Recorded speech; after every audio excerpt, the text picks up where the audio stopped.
وأحل الله البيع وحرم الربا وأحل الله البيع وحرم الربا. السلام عليكم ورحمة الله وبركاته. الحمد لله الذي شرع لنا من الدين ما ارتضاه وأحل لنا البيع وحرم الربا فعمت بها البركات وازدهرت الأرجاء. أشهد أن لا إله إلا الله وحده لا شريك له له الملك وله الحمد في الأرض والسماء. وأشهد أن نبينا وحبيبنا وشفيعنا محمد رسول الله إمام المرسلين وخاتم النبيين وصفوة خلق الله أجمعين. نشهد بأنه بلغ الرسالة وأدى الأمانة ونصح الأمة وكشف الله به الغمة وجاهد في الله حق الجهاد حتى أتاه اليقين.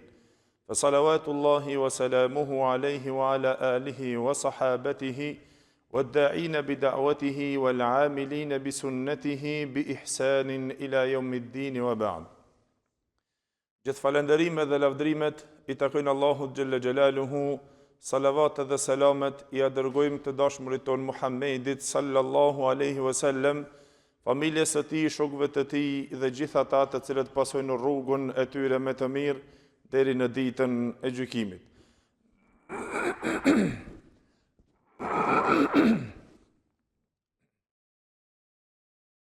Të nderuar vëllezër, pasi që jemi në shpjegim e sipër rreth shitblerjes dhe tregtisë, veçanërisht për disa shitblerje të cilët ato janë të ndaluara kur folëm në ndalesat e tyre, padyshim se dietarët kanë shkërir mend e tyre dhe logjikën e tyre dhe kanë dhënë mundin dhe përpjekjen e tyre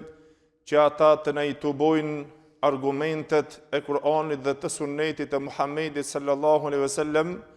e veçanërisht në shumë tematika, por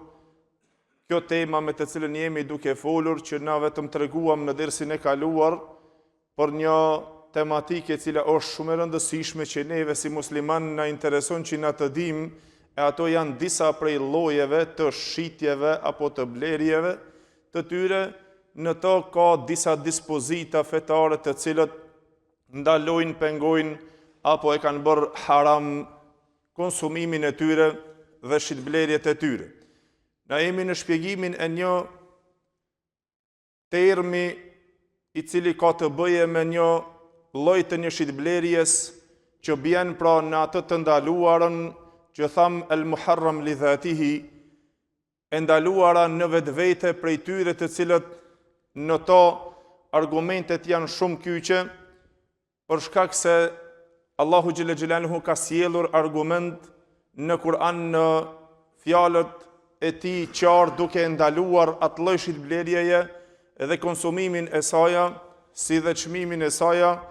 në hadithet e pejgamberit sallallahu alajhi wasallam, gjithashtu ku treguam se është një lloj prej atyre të cilët qëndron është coftirat dhe ngordhësirat. Haja e saj, shitblerja e saj, konsumimi I saj është e ndaluar, dhe se padyshim se në to treguam që të ngordhurat, coftinat, ato janë dy lloje, prej tyre të cilët I takojnë gjallësave të detit dhe prej tyre gjallësave të tokës. Na jemi në shpjegimin e asaj që ka të bëje me gjallësat e tokës, pasi që treguam se gjallësat e detit, pejgamberi sallallahu alaihi wasallam tregoi në hadith se ato janë të lejuara dhe coftirat e tij dhe uji I tij është I pastër. Na intereson që të dim për gjallësat të cilët janë në tokë, kënë ato nga kafshët, nga shpendët, e gjitha ata të cilët janë tokësor. Na shpjeguam dhe treguam hadithin e pejgamberit sallallahu alaihi wasallam që e kanë ndaluar shitblerjen, e kanë ndaluar dhe ngrënjen gjithashtu të mishit të cofët, mishi I ngordhësirave, kur që në to padyshim se janë të bashkuar dhe shumica e dietarëve derisa Ibn Mundhiri rahimullah dhe Ibn Hajeri sjellën konsenzus të dietarëve, bashkim të tyre për ndalimin dhe se është haram ngrënia e saj, por padyshim se në edhim si mbas rregullit të hadithit të pejgamberit sallallahu alaihi wasallam, të cilën e transmeton Abu Davudi nga Ibn Abbas radhiyallahu anhu, që pejgamberi sallallahu alaihi wasallam tha: "Inna Allaha idha harrama ala qaumin akla shay'in harrama thamana." Allahu xhalla xhelaluhu kur ja ndalon hajen e një sendi një populli dhe ja bën haram atyre hajen e një sendi, atëherë padyshim se është haram dhe çmimi i saj, pra të shitet apo të blehet ajo. Gjithashtu o vëllezër, treguam hadithin e pejgamberit sallallahu alaihi wasallam që ka të bëjë në ndalesën e këtyre gjërave, veçanërisht ata të cilët janë të ndaluara, kur tham se është me argumente të prera në ndalimin e saj dhe nuk anashkalohet prej saj përveç nëse vjen argument tjetër i cili e anashkalon ato apo e preashton prej bazës së ndalimit. Dhe sa hadithin të cilën e cekum,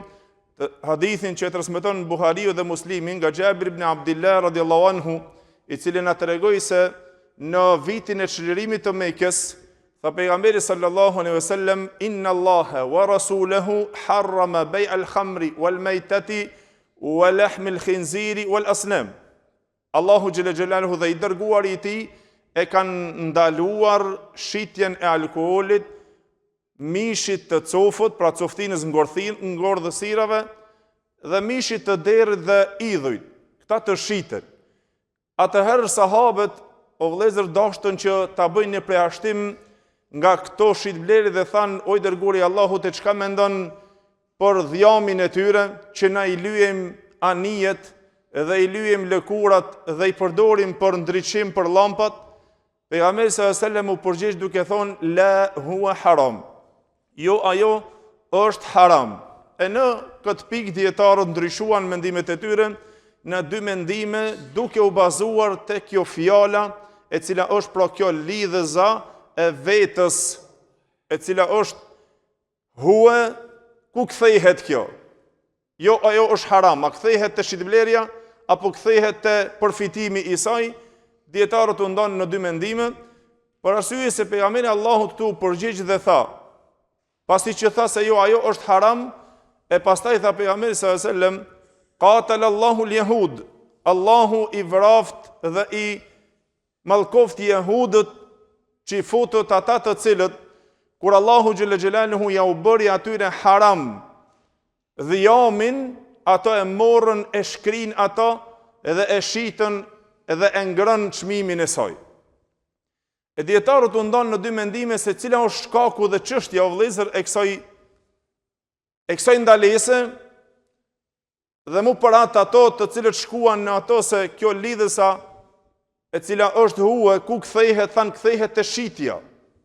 Atë nëse është shitja, thanë është ndaluar shitja, por jo dhe përfitimi i saj.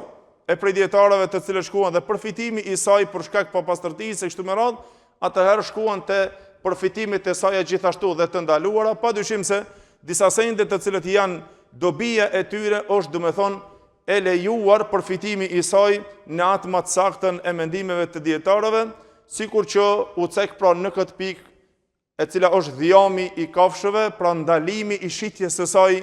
por ndodh që të përdoret, pra nëse përdoret për dobijat, ajo atëherë domethënë lejohet, sikur që ka ardhur te mëdhëbi i Malikut, që tha se lejohet përdorimi i saj për ndriçimet, për llampat e kështu me radhë. Pra në atë se ajo që është ndaluar shitja e saj, dhe pastaj do të folim për disa të cilët janë domethënë preashtime në çështjen e këtyre coftirave, të cilët janë pra ngordhësirat që dalin në preashtim prej tyre dhe çka lejohet prej tyre që të përdoret. Por ajo e cila na intereson, o vëllezër, padyshim se është një çështje shumë me rëndësi që të dimë gjithashtu, ajo që i bashkohet ngordhësirave është prerja apo shkëputja e një pjese nga kafshët, edhe nëse është ajo gjallë, nëse prehet ndonjë copë, nëse prehet ndonjë pjesë, duke qenë ajo gjallë, ajo llogaritet gjithashtu, pra bashkangjitet me ngordhësira dhe me mishin e cofët. Llogaritet coftir dhe ngordhësir nëse merret ndonjë pjesë nga kafsha. Nëse është ndonjë pjesë, përderisa kafsha është gjallë, që të i pritet ndonjë pjesë asaj për së gjalli, ajo pjesë llogaritet se është e cofër e vdekur. Gjithashtu, nëse nxjerret ndonjë pjesë para se të therrët, ose gjithashtu, edhe nëse therrët para se të i del shpirti, nëse merret ndonjë pjesë, ndonjë copë nga kafsha, gjithashtu ajo nuk lejohet ngrënia e asaj cope, ati mishi, apo të shitet, apo të përfitohet, dhe me thonë prej asaj pjese. Në këto kemi argumentet që Allahu xhelle xhelaluhu në Kur'an tha fa idha wajabat junubuha fakulu minha. Kur ajo të bjen anën e saj, për qëllim junubuha, dietarët thanë është për qëllim kur ajo të vdes komplet, atëherë hanja mishin e saj. Pra ajo që është ndaluar, pjesa është se përderisa nuk ka lëshuar shpirtin kafsha, po i umuar ndonjë pjesë, ndonjë copë mishit, llogaritet të vëllezër gjithashtu nga ngordhësirat. Ai mish dhe apo ai pjesë e cila shkepet dhe ndahet. Në argument të hadithit të pejgamberit sallallahu alaihi wasallam, që e transmeton Ebu Davudi dhe Tirmidhiu nga Abi Waqid al-Laythiu radhiyallahu anhu, i cili tha se kur erdhi pejgamberi sallallahu alaihi wasallam në Medinë, tha i gjet njerëzit ata të cilët yajubbuna asnimatul ibil wa yaqta'una alyatil ghanam. Tha ato e kishin një zakon dhe i prenin gungat e deveve, i shkullnin ato gungat e deveve, ja u prenin dhe ja u preshin, ja u kputshin bishtat e deleve. Ka disa lloja të dhenve të cilët i kanë bishtat e gjëra dhe ja u merrnin ato bishtat, ja u kputshin për së gjalli. E pejgamberi sallallahu alaihi wasallam o vëllezër e jep kit vendim duke thonë ma quti'a min al-bahimati wa hiya hayya fa hiya mayta. Çdo pjesë, çdo copë çka kputet, çka prehet nga kafsha e cila është e gjallë, ajo konsiderohet e vdekur. Konsiderohet e ngordhër dhe coftir. Por derisa nga një kafshë merret, çdo copë që të merret prej kafshës për së gjalli, dhe ajo duke qenë gjallë, llogaritet tha nga coftirat, nga të ngordhurat. Dhe mu për atë vëllezër, nga kjo do me thonë dietarët të ranë në pajtimin e tyre shumicës së dietarëve të cilët folën në këtë pikë se si qëndron pjesa e asaj të marrjes nëse është për shembull për çështje të dobisë së saj, padyshim se ajo e cila ndalohet dhe ndalohet shitja e saj, por përfitimi prej saj në to do me thonë ndryshuan mendimet e dietarëve. Ajo që tha konsenzimi i dietarëve, sikur që Ceku ibn Mundhir rahimullah tha, është konsenzimi i dietarëve që e dim të gjithë të bashkuar se nëse merret ndonjë pjesë e kafshës, ende pa u therrur ajo, apo dhe nëse pas therrjes, pasi që të therret nuk ka vdekur ajo, ende nuk ka cofur, nëse i merret mishi, tha ajo pjesë nuk lejohet dhe llogaritet nga ngordhësirat, nga coftirat, edhe nuk lejohet prashitja e saj. Por në pjesë, do me thonë, a lejohet që t'jo jepet, do me thonë si me përfitim prej saj, disa prej tyre, do me thonë shkuan ato se përfitimet e atyre pjesëve, sikur me ju thonë, do me thonë qenëve ose kafshëve, ka në to, do me thonë, disa përjashtime me të cilët do të flasim rreth tyre. Por ajo e cila neve na intereson është që të dim se ato pjesë të kafshëve të cilët, nëse i merret pjesa e kafshës për së gjalli, ndalohet ajo pjesë, po edhe nëse është kafsha halal. Ajo normal nëse therret, gjithherë rregulli pra i fikut të cilët dietarët e nxjerrën në vëllezër, thanë çdo sen çka therret që është halal, por derisa therret halal dhe pjesët e saj janë halal, të shiten, të hahen, të konsumohen e të përfitohet prej saj. Por nëse është pjesë të cilët janë haram, sikur që është ngordhësira e të tjerat nga pjesët të cilët shkëputen prej saj, gjithashtu tha, pra dhe pjesët të cilët shkëputen prej saj e kanë pra, dhe me thonë, dispozitën e njëjtë të cilët janë në pjesën e ngordhësirës dhe të ndaluara, por qëndron çështja se nëse shumë herë ndodh, ende pa i dal mishi duke e therrur e duke i filluar që ato t'ja kpusin ndoshta pjesët apo mishin, e duhet me pas shumë kujdes në këtë pikë se ajo pjesë që shkëputet duke qenë ende gjallë, ajo llogaritet nga ngordhësirat dhe nga coftirat. Gjithashtu, o vëllezër, diçka me të cilën përjashtohet prej të ngordhurave, prej mishit të coftirave, janë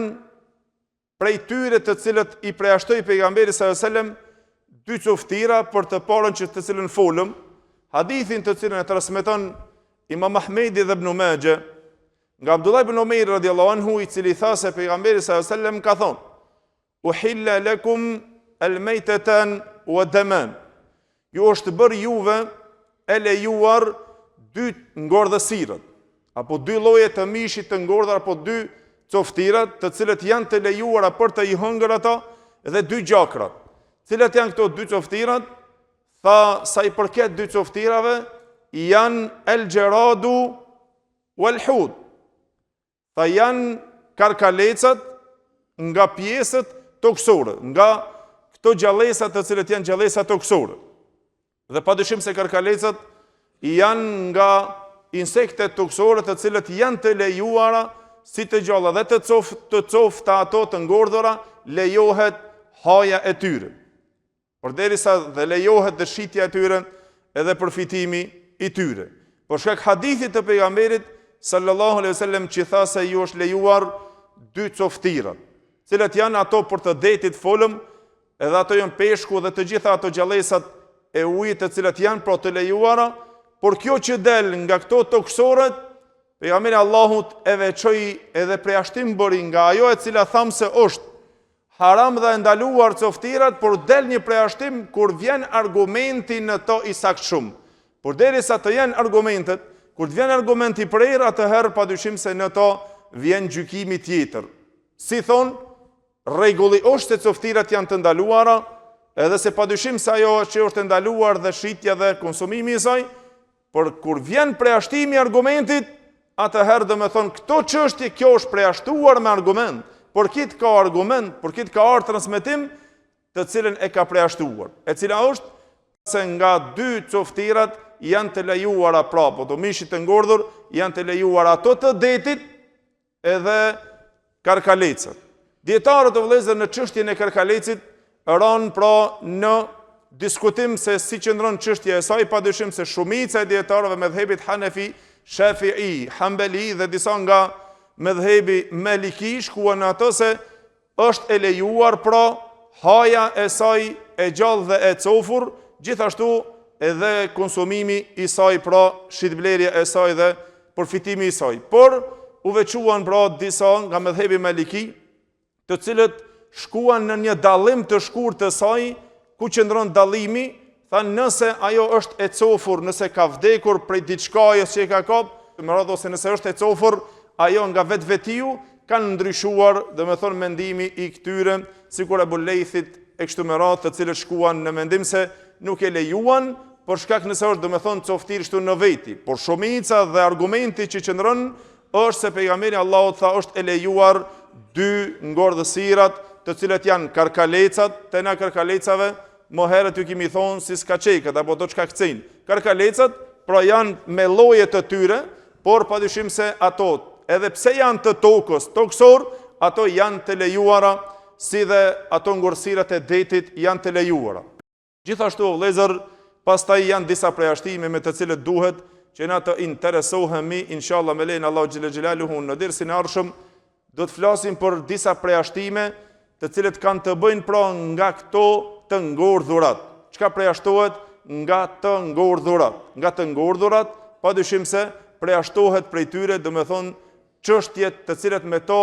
ka dobi. Ato dietarë të cilët thanë se për shkak papastërtisë dhe nëse kthehet edhe te dobia, atëherë bën haram të gjitha ata të cilët dalin, por prej dietarëve të cilët thanë se është kthehet lidhëza atje te shitblerja, atë nëse është shitja, prej tyre ka të cilët ka dobia, me të cilët do me thonë përfitohet prej tyre, e përfitimet padyshim se në to do me thonë dietarët kanë shpjeguar se cilët prej tyre mundet të përjashtohen, sikur që janë për shembull nëse është eshtrat, nëse janë do me thonë lëkura,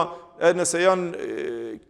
qimet e kafshëve, kështu me radhë, inshallah pra do të njoftohemi me ta në dersin e arshëm e lejen e Allahut xhelle xhelaluhu. Kulusim Allahun xhelle xhelaluhu që Allahu dhul xhelal të na kupton fenë e tij, të na mëson dinin e tij dhe të na bën nga ata të cilët pasojmë argumentet në ta. Dhe lusim Allahun xhelle xhelaluhu që Allahu të na bën nga ata të cilët një ditë do të takohen me të dashurin e tij në Jannatul Firdaus. Wa aqulu qawli hadha wastaghfirullaha li wa lakum walhamdulillahi rabbil alamin.